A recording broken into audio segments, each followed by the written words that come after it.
This is Before the First Cast, powered by Basscast Radio. I'm Trevor Wagner, and every Friday we break down what bass anglers need to know before the weekend begins. We're talking fishing news, tournament updates, tackle, and on-the-water tips you can use right now. So if you're getting ready to hit the water or watch some bass fishing, you've come to the right place. Let's get started with this week's episode. 2 rhetorical questions to start the episode. Number 1, can you still win a fishing tournament on the pro side without using forward-facing sonar in an event that forward-facing sonar is allowed? Can you catch 90 pounds of bass in 3 days and still not have a 10-pounder every day in your bag and win that event and not even have the biggest bass of that event? And the answer to both of those rhetorical questions, yes, you can. So this past weekend, we had 2 major fishing events going on. We had the Bassmaster Open series happening on Sam Rayburn, and then we also had the Bass Pro Tour Stage 2 on Lake Hartwell. And we're going to start on the Major League Fishing side with the Bass Pro Tour on Lake Hartwell, where Takahiro Omori ends up winning his very first Bass Pro Tour event, and he did it on the last day without even turning on the forward-facing sonar. That's right. He proved, once again, you can still compete and win without the forward-facing sonar turned on. So for those of you, if you didn't watch the event, so he ends up winning the event, and it was a power fishing clinic that he put on. I was actually watching the event, watching what he was throwing. So he was up around the docks, around laydowns, and he was throwing something that I kind of talked about last week. He was throwing a white and chartreuse bladed jig with a paddle tail swim bait on the back of it, and he was putting on a show. Now, he wasn't leading the whole last day in there, because Jacob Walker was actually leading most of that event, and he was just right there behind him. They were running neck and neck all the way to the wire when Takahiro Omori pulls it out in the end in those last few minutes to take the lead, and held on to the lead to win his first event. And again, he did it without the forward-facing sonar, which again shows that you can still compete with or without it turned on. Now, we're going to go ahead and talk about who else finished really good in that event. Here's your top 5. Obviously, number 1 was Takahiro Omori. And number 2, you had Jacob Walker, like I mentioned. He ran it almost all the way to the end. You had Matt Becker in 3rd, Bank Shaw in 4th, and Jacob Wall in 5th place. So the event was actually really fun to watch. Actually was going back and forth between that and the Opens, except on the last day because, the Opens was already over. So it was really, really good. Now you go from a spotted bass main fishery with some largemouth, and then you jump over into the Bassmaster Open on Sam Rayburn, which was an absolute slugfest with some giant bass being caught. So again, you had a tale of 2 fisheries. You have the one that's spotted bass, where you had some pretty good weights and pretty good sizes in Lake Hartwell, but then you jump to Sam Rayburn, where the Bassmaster was, and those guys absolutely crushed it. So like I mentioned, Pake South, who won this event, absolutely destroyed those big bass down there. He had a 3-day stunning weight total of 96 pounds and 15 ounces. For a little while, I was thinking, man, if he caught a couple other big ones to put in his last sack, he could break the century mark. Now, he did break the record. There was already a 90-pound bag in the Opens several years ago, but he beat it by like almost 5 or 6 pounds, bringing in that monster bag of 96 pounds and 15 ounces. Now, he did have a 10-pounder here and there. However, he didn't have the biggest bass of the event. Oh, no. We had 2 anglers in the Open Series share the title of the big bass for Sam Rayburn. And both of them brought in an 11-pound, 14-ounce bass. So, and both of them, Andrew Behnke and Riley Harris, each had a bass that weighed 11 pounds and 14 ounces. Now, I don't know about most of you, but I would be absolutely stoked to catch an 11-pound, 14-ounce bass just out fishing, let alone in an actual tournament where it all counted. So they ended up having to split the big bass check. But again, it was an absolute slugfest. And shout out to Bassmaster. They had some really good coverage down there and did a really good job with their live telecast as well. So really, really good job. Now, just like we did with the Bass Pro Tour, we'll go through the top 5 that were there. So again, Pake South won it. Second was Chase Lindsay. 2 was Andrew Behnke, again with one of those big bass. 4th was Brody Robinson, and 5th was Colin Crawford. Now, if you want to read about all this tournament news and all the stuff that's happened after these tournaments and the ins and outs and all that stuff, don't forget to head over to thebasscast.com, where you can have all your tournament fishing news laid out so you can read through it. There's some excellent articles over there on a lot of the major tournament trails and some of the local trails that are taking place in your area. So make sure you go check out thebasscast.com for all of that tournament news and updates. All right, this weekend, right now that we are getting into, that we actually kind of started already, we also have another 2 events that are taking place. So first off, we have the National Professional Fishing League kicking off their season opener, and they're going to be on Lewis Smith Lake. And we have Major League Fishing's Tackle Warehouse Pro Circuit heading to Santee Cooper. So let's talk about the NPFL. Now, the NPFL last year instituted the no forward-facing sonar tournaments. So that's what they're still running with. They haven't changed their mind. They're going with no scope for this year as well. So again, this is their season opener. And if you guys are unfamiliar with the NPFL, go check them out. You know, they have a lot of pros that still fish it. They have some from the Bassmaster. They have some from Major League Fishing that are in there. They have some veterans. They have some rookies. They have some other people that are in there fishing that event. It's a really, really good event. And there are some really good bass fishing phenoms in there and bass fishing anglers. And they have some legends. And one legend that joined them this year got me super excited, and I'll probably tune in a little bit more than I normally do to the NPFL.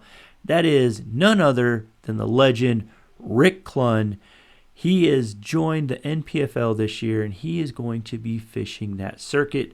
So super excited to see that legend jump in there and throw his hat in the ring with all those other anglers gunning for those giant shields that they hand out. Those things are pretty massive and pretty big. So looking forward to that season opener this weekend. And then, again, on the Major League Fishing side, that Tackle Warehouse Pro Circuit, they're heading to Santee Cooper. Again, their first event was down at the Harris Chain where Drew Gill took that win. But now they are heading to Santee Cooper. So we will see what that has in store. Again, some of those big fish, you know, we're in that spring transitional time. So we'll see what they can do at that Tackle Warehouse thing, and hopefully they have some good live coverage of that so I can go back and forth and be watching both of those, hopefully when I'm not on the water fishing. And speaking of on the water fishing, it's that time in the show where it's time to talk about if you're heading out to the water and you actually get to go out and fish right now because you have open water, you're not frozen over, and you're heading out to the lake. Here are my 3 things to focus on for this week. So first thing we're going to focus on, again, I've talked about this before, it is the transitional zones. So right now we are pretty much in the midst of these bass moving into these transitional zones. They're moving up to spawning beds, they're leaving their winter haunts, and they're moving up. And this is pretty much across most of the U.S. that's happening right now. Again, unless you're really far north, they're not doing any of this. But again, the bass are starting their migration. They're starting to move up. Again, use your mapping. If you have mapping on your boat, your kayak, or even if you're a bank angler, pull up the maps at home. See where you can find some of these transition zones on where you're going to fish. We're talking about those secondary points, those channel swings we've mentioned before. And especially right now, those ditches that are in the backs of creeks that act as highways for the bass that are moving in to get to those spawning areas. And in some areas, they're already back there where they're going to spawn, again, based off water temp and stuff like that. So make sure if you have some electronics on, side scan, down imaging, you're going around trying to find where those bass are setting up right now. And again, if you're a bank angler, this is where you're going to see if you can get yourself set up on some of those secondary points.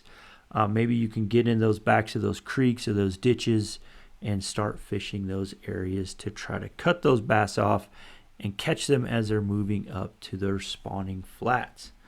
Okay. Next, number 2, water temperature. Okay, you need to start looking at what is the water temperature in the water where you're fishing and adjust your speed to that water temperature. Because again, we're in springtime, so water temperatures should be on the rise. They should be rising in most of the U.S., unless you got hit by one of those freak storms that's come in, and then it kind of puts a damper on that water temperature rising and falling.